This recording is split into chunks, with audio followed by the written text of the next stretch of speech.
Hello mga dear! Welcome to another grammar lesson na Tagalog ang explanation. I'm Teacher Maya at ito ang aking tanong. Ano ba ang tamang prepositional phrase para sa item na to? Blank of the show, there was a great applause. A. In the end, B. At the end, C. By the end, D. In time. Ano kaya? Tingnan natin.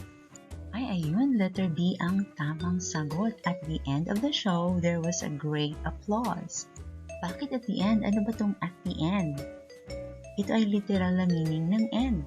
Kung ano yung nasa dulo, sa huli, sa katapusan. At the end of the show meaning sa ending ng show. Iba pang mga halimbawa kagaya nito, I am standing at the end of the line, there's light at the end of the tunnel, I will pay you at the end of the month. So, ang at the end of the line, sa dulo ng linya. Ang at the end of the tunnel, sa dulo ng tunnel. At the end of the month, sa katapusan ng buwan, literal na ending. And if you notice, ang kasunod niya ay word na of, at the end of. At the end of the tunnel, at the end of the month, at the end of the lines. Of ang kasunod niya. Pero madalas ang at the end of the day na expression ay hindi kabilang sa literal na meaning ng end. Ay kapareho ng meaning ng in the end na isang idiomatic expression.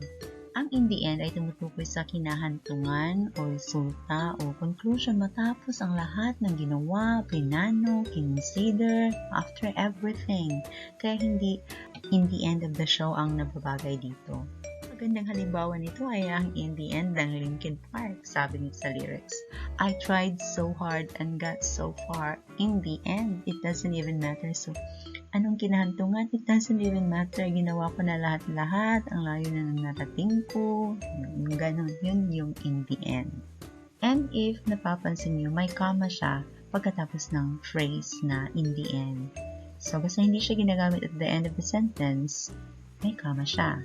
Like, in the end, comma, it doesn't even matter.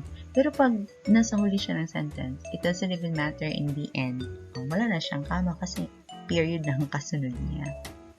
Ang by the end naman ay ginagamit siya kapag may bagay na nangyari na bago pa man ang deadline o ang pagtatapos ng isang event or movie or period. So, tapos na siya before pa ang ending. Nangyari na siya.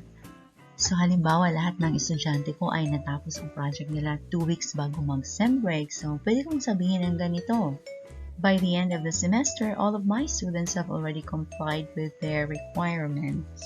So, pagkatapos ng semester, tapos na sila. Pero natapos nila hindi sa dulo. Bago pa man nag-end yung semester, natapos na yun. Kaya pag tapos ng semester, okay na. Nangyari na yung pag-submit nila ng project. Ganon. So, yan yung by the end. Bago pa man nag-ending, may natapos na. Yung tinutukoy mo ay natapos na, may nangyari na. And take note na ang expression na to ay susundan ng of phrase din. So, by the end of, ganyan siya.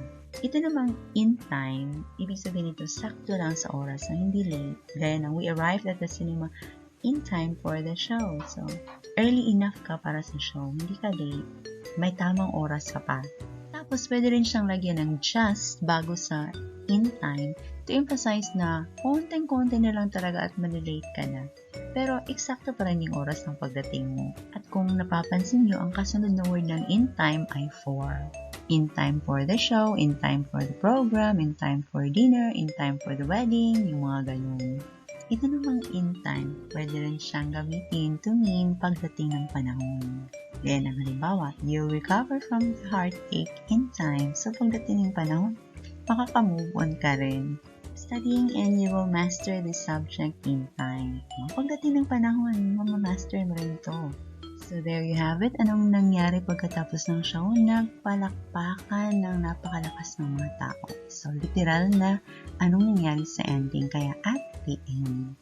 At ito ang grammar knowledge na gusto kong ibahagi sa inyo ngayon. Kung may na-learn kayo at nagustuhan niyo ang video nito, please share niyo na rin po sa iba para may ma-learn rin sila. At paki-like na rin po, subscribe or follow para updated kayo sa mga videos na ibabahagi ko in the future. Maraming salamat. Have a fantastic day.